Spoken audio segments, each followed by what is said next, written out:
Animals were original free animals like us, and they have a deep but pleasant bond with humans. They move at their own pace and with their own will. People were engulfed by darkness, anger, greed, self-satisfaction, and dread as time passed. Animals were harmed and tortured as a result of this.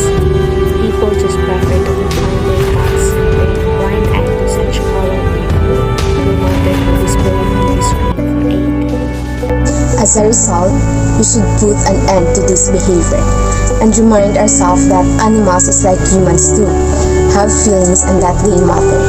Furthermore, because animals cannot talk, we must all unite to be their voice and fight as one.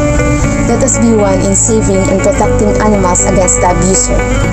Act now before it's too late.